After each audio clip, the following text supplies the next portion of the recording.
Bonjour à tous et bienvenue dans cette nouvelle vidéo. Aujourd'hui, on va faire un billet d'humeur et on va surtout ouvrir le débat. Si vous n'êtes pas terré depuis maintenant plus de 3 semaines et que vous ne faites pas du Zwift en continu, vous êtes forcément au courant. Nous sommes en pleine pandémie d'un nouveau virus, le coronavirus, qui a d'abord touché la Chine, puis est arrivé en Europe. L'Europe est maintenant l'épicentre de ce virus et il touche tout le monde.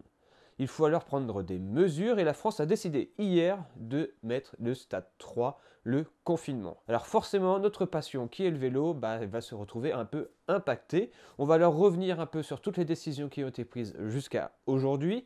Je ne vais pas parler demain parce que je ne sais pas du tout ce qui va se passer, mais on peut quand même un tout petit peu se projeter, vous allez voir. Et on va donc essayer de voir les bons et les mauvais comportements à adopter. Et on va parler de votre comportement que vous allez adopter grâce à un petit sondage que j'ai mis en route sur ma chaîne YouTube et qui va déjà nous permettre de voir un peu les différentes réactions et bien sûr d'ouvrir le débat dans l'espace commentaire. On pourra alors en débattre tous ensemble et voir l'avis de chacun. C'est hyper important de pouvoir en parler entre nous et donc de prendre les bons gestes. Allez, place à la vidéo, on décrypte tout ça. C'est parti. Alors le stade 3, le confinement, ça y est, c'est acté. On va pas parler de ce qui va se passer en dehors du vélo. Hein. Tous les commerces vont fermer, tous les commerces non essentiels. Donc forcément, ça va vraiment impacter beaucoup de gens dans leur travail, dans leur habitude. Mais ça va aussi, donc forcément, nous cyclistes, nous allons aussi être impactés. Alors ce confinement finalement ne nous impacte pas encore en direct. La preuve hier, Édouard Philippe a donc parlé à 19h30 et a clairement annoncé qu'il fallait limiter ses déplacements en extérieur, mais qu'il fallait quand même garder cette habitude d'aller faire une activité sportive car c'était bon pour le corps. Un médecin a donc ensuite parlé et dit clairement qu'une activité sportive en extérieur, si elle était bien faite, permettait alors d'être en meilleure santé, donc de lutter plus efficacement contre le coronavirus. En plus de ça, nos fameuses habitudes, en tant que cycliste, de boire dans son bidon sans le rincer, rien du tout, nous permet d'injecter beaucoup de bactéries à chaque fois qu'on boit un peu d'eau, des bactéries qui traînent dans l'air, de la terre, de la boue, etc. Et ainsi nous apporter tout un tas d'anticorps pour lutter contre ce virus. Malgré ça, un peu partout dans le monde, mais aussi en Italie, eh bien, ils ont décidé de stopper l'activité sportive en extérieur. C'est-à-dire qu'actuellement, au jour J où je vous parle, en Italie, il est interdit d'aller faire du vélo, même en solitaire, sous peine d'une amende. Donc vous voyez qu'en France, on n'est pas encore dans ces mesures extrêmes, mais on va peut-être y arriver, car ce qu'on constate, c'est que toutes les mesures qui ont été prises en Italie depuis quelques jours, comme on est un poil en retard sur cette pandémie, eh bien on finit par les prendre nous aussi. Donc il va falloir s'y attendre un peu. Ça, on verra. En tout cas, au jour J, en France, le confinement est instauré. Tous les rassemblements sont interdits ou doivent être limités. Donc ça veut dire que toutes les courses de vélo, que ce soit pro ou amateur, sont annulées. Les entraînements de club sont annulés. Les conseils sont annulés. Et j'ai envie de vous dire, vos regroupements habituels sont quasiment annulés aussi. Vous devriez les annuler. Alors attention, voilà la recommandation qu'on a pu lire un peu partout sur Internet par les médecins. Il ne faudrait donc pas dépasser un groupe de plus de 10 personnes si vous roulez ensemble et il va vous falloir de respecter une distance de sécurité. Cette distance, elle fait partie des gestes barrières au quotidien. Vous le savez, ces gestes barrières, c'est se laver les mains toutes les 2 heures avec un gel hydro ou du savon, respecter une distance avec votre voisin ou votre collègue, bref. Eh bien, c'est exactement la même chose dans le vélo. On nous dit qu'on peut encore aller faire du vélo en groupe, mais qu'il faut prendre cette distance. C'est-à-dire que la roue que vous avez l'habitude de sucer devant vous, il va falloir garder une distance. Donc quel intérêt encore de rouler en groupe, vous allez me dire. Vous parlez, discutez entre vous, l'un à côté de l'autre, au risque de vous éjecter des poustillons. Pour parler de mon expérience, hier j'ai réalisé ce qui est pour moi ma dernière sortie de vélo tant qu'on sera dans ce stade 3 et dans ce niveau de gravité de pandémie.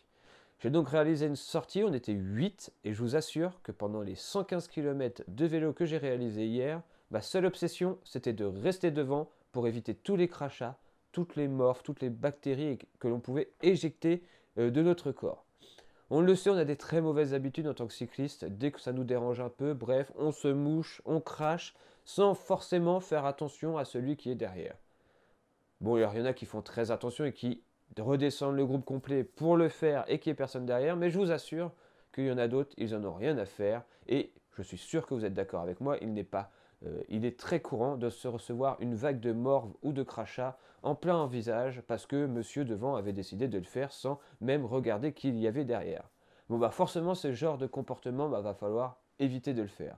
Donc moi, franchement, de mon côté, j'ai décidé d'arrêter les sorties en groupe. Je n'irai rouler qu'en solitaire parce que je ne suis pas égoïste. Bah oui, moi, comme le dit Édouard Philippe, les sportifs, vous êtes en bonne santé. Donc vous n'avez pas forcément à craindre. Vous avez des anticorps, vous avez une santé de fer, vous allez pouvoir lutter contre ce virus. Du moins, pour le moment, c'est le cas. Mais il faut d'abord penser aux autres. Et moi, je pense aux autres et je pense à toutes les personnes auxquelles je pourrais être sujet à rencontrer dans l'avenir. Si demain, par pur égoïsme, je décide d'aller faire du vélo avec des personnes que je ne connais pas forcément et qui vont pas me dire qu'ils sont malades et qui vont me cracher au visage, je vais donc être porteur ensuite de ce virus et je n'ai pas du tout envie de me transformer en celui qui va potentiellement pouvoir donner ce virus à des personnes plus faibles et qui pourraient donc en mourir. Franchement, ça c'est quelque chose que je me refuse à concevoir au fond de moi-même. En plus de ça, vous n'êtes peut-être pas au courant, mais dans les semaines à venir, de mon côté, j'attends un heureux événement, donc il n'est clairement pas venu le temps pour moi d'attraper ça ou de donner ça à ma compagne. Vous pouvez imaginer que c'est un peu plus compliqué dans cette situation. Donc fort de toutes ces mesures et de ces confinements, de mon côté, home trainer principalement, et sortie solo tranquille sur la route, car malheureusement, ce coronavirus s'installe en pleine période, le soleil arrive. Dans les 2 prochaines semaines, ils annoncent la météo de malade et on va devoir être confinés chez nous. Donc je vous avoue que forcément, je peux comprendre les gens qui, depuis 4 mois, se tapent du mauvais temps, voient le soleil arriver et se disent rien à foutre, je vais rouler. Mais non, faut pas réagir comme ça. Comme je le disais tout à l'heure, j'ai donc réalisé un sondage et vous avez été plus de 1000 personnes à y répondre jusqu'à maintenant. Et quand je vois les résultats, je me dis qu'il y a quand même encore une prise de conscience à prendre. Il faut savoir que toutes ces mesures de confinement, elles ont été prises car nous ne sommes pas assez civilisés et nous ne sommes pas assez respectueux des consignes. On continue alors à serrer les mains, à se parler face to face, à ne pas se désinfecter, à ne pas désinfecter les choses, et donc le coronavirus progresse. Ils sont alors dans l'obligation de tout fermer et de nous obliger à faire des choses que l'on ne voulait pas faire.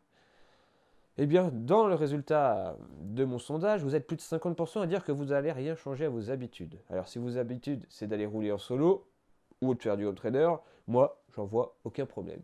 Mais si vos habitudes, c'est d'aller rouler entre potes et de continuer ça, je trouve que c'est encore une nouvelle fois un peu une incivilité. Encore une fois, vous pensez à vous, vous dites que vous en fichez de choper le coronavirus, ok, mais pensez aux autres. Ça, c'est vraiment un esprit de solidarité et je sais qu'en France, c'est compliqué. On a plutôt un esprit égoïste. Voilà, c'est comme ça. Donc pour plus de 50% des gens, vous allez garder vos habitudes et ne rien changer. Pour plus de 30% d'entre vous, par contre, vous allez faire uniquement des sorties solo et ça, c'est bien plus raisonnable. 9% d'entre vous allez faire du home trainer, alors ça c'est encore le plus raisonnable, c'est comme le télétravail, c'est la meilleure solution pour limiter la propagation. Puis 3% d'entre vous décident de raccrocher le vélo jusqu'à nouvel ordre, jusqu'à ce qu'on nous dise que la pandémie, elle va dans l'autre sens. Ce qui est cool avec ce sondage que j'ai réalisé, c'est qu'on ne cède pas à la panique. Et ça, c'est un bon point. Il ne faut pas non plus s'arrêter de vivre, il faut continuer de vivre, continuer de faire du sport, c'est important pour le corps, pour votre santé, donc il faut continuer. Mais il faut continuer en prenant les bonnes options et les bonnes précautions, les bonnes transformations de votre pratique. Il est largement possible de continuer à se faire plaisir avec notre vélo tout en faisant attention aux autres et à soi-même. Alors je ne sais pas ce que vous pensez de tout ce que je viens de dire dans cette vidéo, c'était un peu en vrac, ça a été dit comme ça, mais voilà, ça c'est mon opinion, c'est ma façon de voir les choses, et c'est surtout les recommandations de l'État. Il ne faut pas passer outre ça, c'est quand même super important, on se rend compte que finalement, l'avenir des mois à venir entre nos mains. Si on respecte bien les choses, on va mieux vivre les mois prochains. Si on ne les respecte pas du tout, eh bien ça risque de s'aggraver et on risque de vous obliger à rester chez vous. Et votre vélo, il va pouvoir aussi rester chez vous et vous ne pourrez plus faire de vélo. Donc c'est pourquoi il est important, quand même, je trouve, d'adapter notre pratique. Allez, je vous laisse réagir dans les commentaires de votre côté. Que comptez-vous faire et êtes-vous d'accord avec moi ou pas du tout? N'hésitez pas à le dire, on y répondra tous ensemble. Je suis sûr que des débats vont leur s'ouvrir. Restez respectueux, pas de gros mots, pas de choses comme ça. Je sais que parfois vous êtes un peu virulent dans la zone de commentaires. surtout à mon égard, mais bon ça on s'en fiche, mais soyez respectueux envers vous.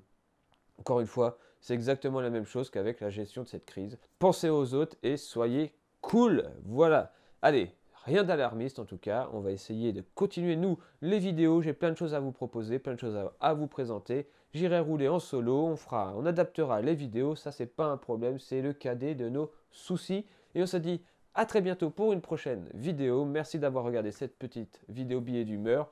Et bah, si vous aimez ce genre de petites vidéos, n'hésitez pas à le dire dans les commentaires. Allez, on se dit à très bientôt. Ciao tout le monde. Moi, je continue parce que j'ai une vidéo à sortir pour vous très prochainement. Donc, allez hop, on retourne sur le PC en mode compilation. Let's go.